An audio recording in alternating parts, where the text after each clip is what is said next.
Oh,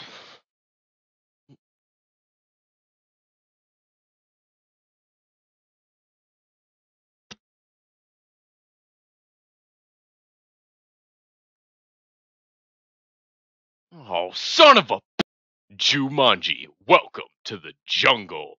Takes place right after the last one, with a kid stumbling upon the game Jumanji washed up on a beach right where it was left after the credits of the original 1995 film. And the game's back at its tricks as it's morphed into a video game and hijacks the lives of four high schoolers who were stuck in detention, and it brings them into the world of the game rather than it was the opposite in the original film. The four take on the avatars of Dwayne "The Rock" Johnson, Jack Black, Kevin Hart, and Karen Gillan, and must beat the game to return to the real world or die trying. Because when you die in Jumanji, you die in real life.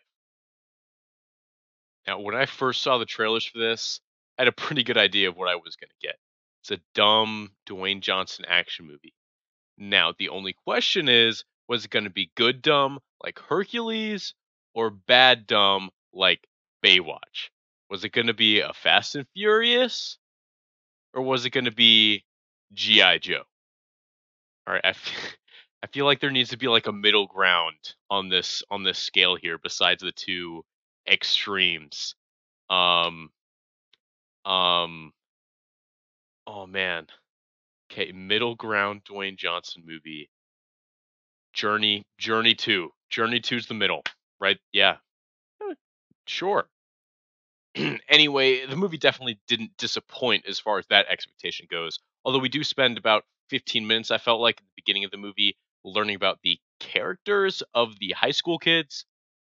Yeah, I wasn't super interested in that. They weren't really the deepest characters. I felt like I understood them in probably about like 2 minutes. Skinny, awkward guy. Okay. Big, dumb athlete. Check. Self obsessed, popular girl. Got it. And skinny, awkward, nerd, girl edition. Okay. Boom. Done. And the more they went into it, the more I was like, I know. I get it. They never really expanded out of those stereotypes that I built for them. So that made that intro a little bit boring for me. I was thinking like, G.I. Joeville, here we go. But as soon as we get on the island and into the star characters, things really take off. I felt like the high school kid introduction was sort of like that no-name opening act that you see when you go to a local club to see a band that you really like. You know, don't really care about them, but once you get to the main course, it's fantastic. I really like that they didn't just make it a video game to make it more modern or, hey, let's be with the hip kids these days or whatever. They actually played with that a little bit. Some of the characters that the main characters interact with are NPCs, and so they only have certain lines they can say. And if one of the characters asks them a question, they might only say the same thing, like "Welcome to Jumanji" over and over again. I thought that was pretty funny. They also introduced the main villain of the film through a cutscene where the characters in the film verbally acknowledge why the heck they're watching this thing that they can't interact with at all.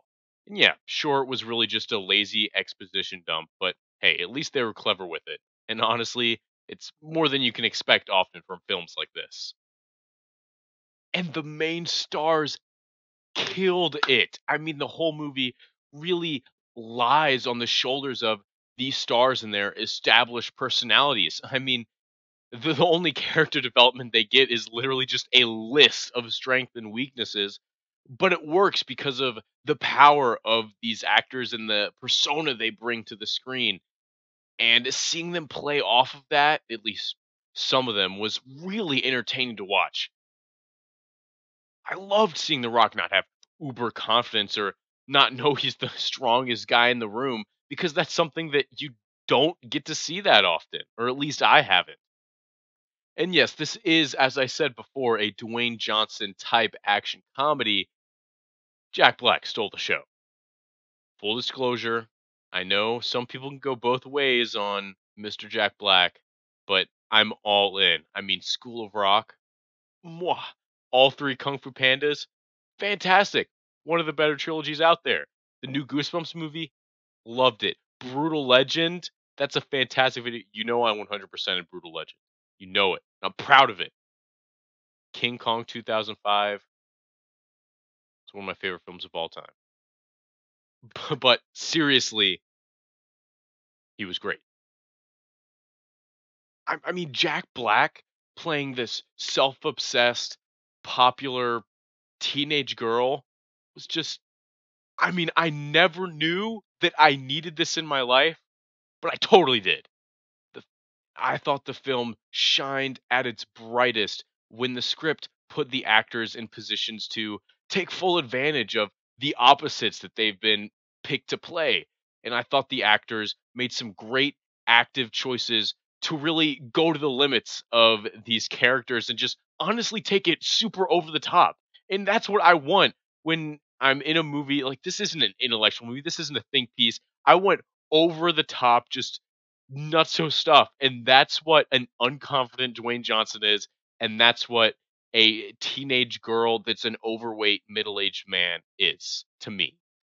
Karen Gillan had some moments as well. There was a few scenes definitely that I think will stand out to me even going down the line, but she wasn't as memorable as The Rock or Jack Black, which there might be some bias in that as well because I do enjoy some of their movies more, but hey, Karen Gillan was great in Doctor Who. And Kevin Hart was the most disappointing in that he pretty much just does the same old thing. That's not to say that he wasn't funny because I love Kevin Hart and I thought that he was very funny in this movie, but it just wasn't quite as memorable and something I don't think I will remember later on down the line because it's something that I've seen before in many of his other films and his stand-up routines. As the film goes on, the high schoolers start to get more used to the people's places they've been put in, and it becomes much more of a standard action comedy with Dwayne Johnson and Kevin Hart that I think we've seen before. You know, The Rock is The Rock, and Karen Gillan is much more action oriented, like she is in Guardians of the Galaxy as Nebula, and Kevin Hart's still Kevin Hart, like he has been for most of the movie, and Jack Black. Well, Jack Black was still a teenage girl, but hey, that's why he's the best. Anyway, once that starts happening, the film relies much less on that comedy of the differences between the high school and the video game characters and more on the action of the film. The action, yeah, I mean, the CGI is something that I don't really notice all that much, but I noticed it in this, and it wasn't super great. And that won't bother everybody, but it was bad enough in places for me to mention it here. And outside of the CGI, the action itself wasn't as over the top as I would have liked to seen, especially towards the fights at the end of the movie. In a film like this, when you can't take anything seriously, I want the action scenes to be as over the top as possible, and especially towards the end of the film, they didn't hit that level for me. But just as I thought it was starting to slip towards that G.I. Joe level, yep, it ended. Everything wrapped up, and I was like, hey, okay, cool. So, I'm going to have to put this one above the Journey 2 level, but not Hercules level. That one's still on its own pedestal.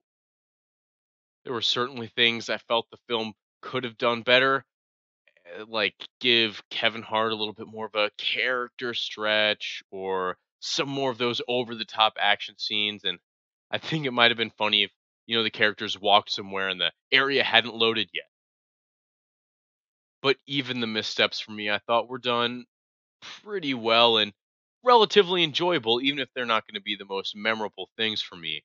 But just the personality of the actors, especially Jack, created some things that I think I genuinely will remember from this film for a while. And so, with all those things, I'm going to have to give this a solid.